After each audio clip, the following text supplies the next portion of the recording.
આપણે બધા ગુમલા નાખી દેવાના છે. શાક છે ને મસ્ત બની ગયું છે અને કેવું છે ને બધા મિત્રો કોમેન્ટ કરીને કહેજો. ફેમિલી આજમાં આપણે બનાવવાનું છે લીલા ગુમલાનું શાક. કેવી રીતના આપણે ગુમલા કટિંગ કરશું તમને બધાને બતાવશું. કેવી રીતનું શાક બનાવશું તમને પણ બતાવશું. બધા મિત્રો વિડીયો બનાવી દેજો, એક લાઈક કરી દેજો અને કોમેન્ટ કરી દેજો. તો ચાલો આપણે સૌથી પહેલા આપણે ગુમલાનું કટિંગ કરી નાખીએ. મસ્ત આવા ગુમલા લઈ લીધા છે અને આપણે ગુમલાને ભીંગવા મળીએ. આપણે આવી રીતના ગુમલાને ભીંગવાનું છે સારી ફરથી. આપણે એક ગુમલો ભીંગાઈ જશે, બીજો ગુમલો લઈ લઈ.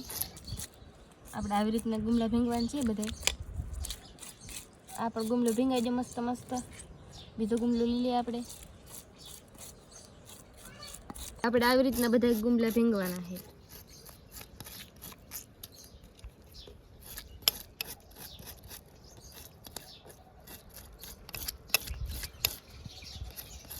ગુમલા ભીંગાઈ જશે ને આપણે સારો કરી નાખીએ અંદરથી. આપણે આવી રીતના સારો કાઢવાનું છે. પછી આપણે આવી રીતના પીસોળું કાપવાનું છે ને આખા ગુમલા રાખવાના છે ને. એટલે આપણે કેવી રીતના સારો કાઢવાનું છે તમને બધા બતાવીશું. આવી રીતના આપણે સારો કાઢશું. પીસોળાને કાપવાના છે. આપણે આવી રીતના પીસોળા કાપવાના હોય. પછી આવડા પીસોળા કાપી નાખવાના. આવી રીતના પીસોળા કાપવાનું. પછી એક આ બાજુ પીસોળો આવે આને કાપી નાખવાનું છે. પૂછડી કાપવાનું. આવી રીતના બધા ગુમલા રાખવાના છે આખા. તો આપણે આવી રીતના બધા ગુમલા કટિંગ કરવાનું છે.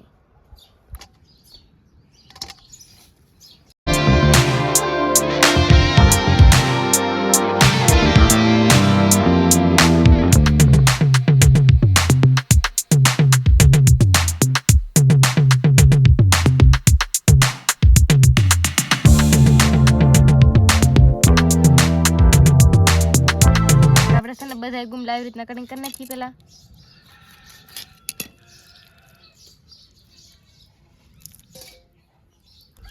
આપણે આવી રીતના પીસોળા કાપવાના છે. પછી આમ કાપી નાખવાનું. પછી પૂછડું કાપી નાખવાનું. તો જેને મસ્તીનો એક નંબર ગુમલો આપણે આખા રાખવાનું છે. આમનો એટલો કંઈક સારો કાઢ્યો છે ને ગુમલા આમ કટિંગ કરવાનું ચાલુ છે. આપણે છે ને ગુમલા આખા કટિંગ કરી નાખ્યા છે. મસ્ત મસ્ત આખા રાખવાનું છે આપણે ગુમલા. આપણે ગેસ જગાવવાનું છે.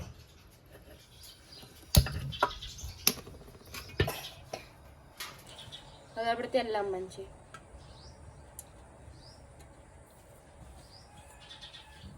ડુંગળી આવી રીતના કટિંગ કરી છે. તેલ થઈ ગયું છે ને આપણે ડુંગળી નાખી દઈએ.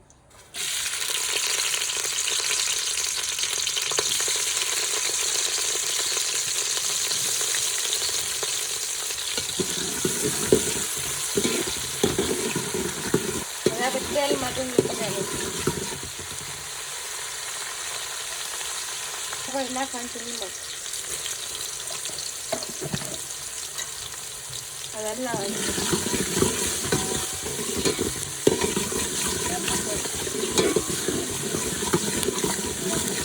આપણે 10 થી 15 મિનિટ ડુંગળી તેલમાં પાકવા દેવાની છે. આપણે 10 થી 15 મિનિટ ડુંગળી પાકી જશે ને નાખવાનું છે આપણે હળદર. હવે હલાવવાનું છે.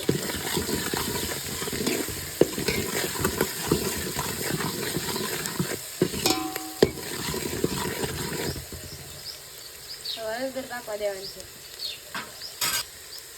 હવે આપણે નાખી દેવાનું છે મરચું. હવે આપણે હલાવવાનું છે. બળે ની માટે નાખવાનું છે આપણે પાણી.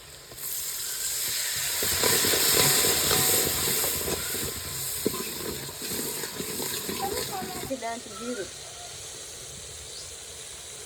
આપણે મસ્ત મસ્ત ગ્રેવી પાકવા દેવાનું છે. પાણી ઉકળી ગયું છે ને આપણે નાખી દેવાનું છે ગુમલા. પાણી ઉકળી જાય પછી આપણે ગુમલા નાખીને તો ગુમલા આખા રહે.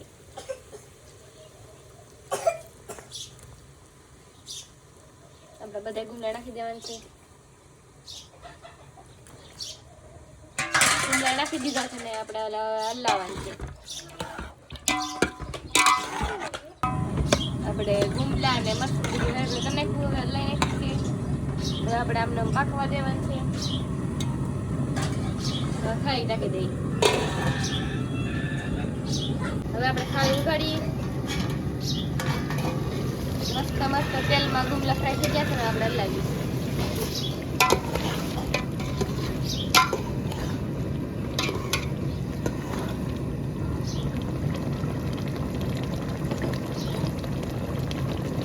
થોડીક વાર આપણે આમ પાકવા દેવાનું છે પછી આપણે નાખવાનું છે પાણી.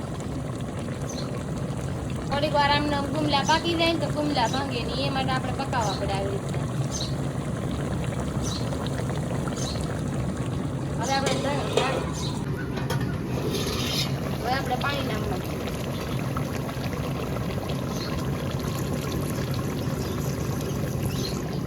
આપણે જરૂરિયાત પ્રમાણે એટલું પાણી નાખવાનું છે. ગુમલા મારી પાછું પાણી થાય ને એટલે એ માટે આપણે ઢાંકી દઈએ. ઘણી બધી અમારી રાહ જોઈ છે ચેનલની, તો ફાઇનલી આપણી ચેનલ બની ગઈ છે ને આપણે કાલના આપણી યુટ્યુબમાં ચેનલ આવી જાહે. તો બધા મિત્રો જોઈ આવજો ભૂલતા નહીં. તો તમે બધી ઘણી બધી રાહ જોઈ કે સેજલબેન બ્લોગ કે વિડીયો કેદી ઉતારશે. અમારી ચેનલ બની ગઈ છે ને અમારા વિડીયો પણ આ તમારા ફોનમાં આવી જાહે. તમે જોઈ આવજો હવે યુટ્યુબમાં. હવે આપણે થાળી ઉગાડીએ. આપણે હવે આખા ગુમલા તો નથી રાખવાના પણ હવે ગુમલા આપણે ભાંગી નાખવાના છે. આપણે આવી રીતના ભાંગવાના છે ગુમલા. આપણે બટકા તો નથી કર્યા પણ આપણે અત્યારે ભાંગવાના છે. આપણે બટકા કર્યા ને એમ કરતા સારું બધા આપણે ભાંગી નાખીએ. આપણે આવી રીતના ગુમલા ભાંગી નાખ્યા છે. આપણે આવી રીતના ગુમલા ભાંગી નાખ્યા છે મસ્ત મસ્ત. મસ્તીના ગુમલા ભંગાઈ જશે. હવે આપણે આવી રીતના પાકવા દેવાનું છે. રસો બળી જાય પછી તમને બધા બતાવી. આપણું મસ્ત મસ્ત શાક પાકી ગયું છે અને આપણે જીરું નાખી દઈએ. પછી ને જીરું નખાઈ ગયું છે ને આપણે એટલો રાખવાનો છે. હવે આપણે ગેસ બંધ કરી દઈએ. આપણું શાક છે ને મસ્ત બની ગયું છે અને કેવું છે ને બધા મિત્રો કોમેન્ટ કરીને કહેજો. આપણે લઈ લઈએ ભાણામાં.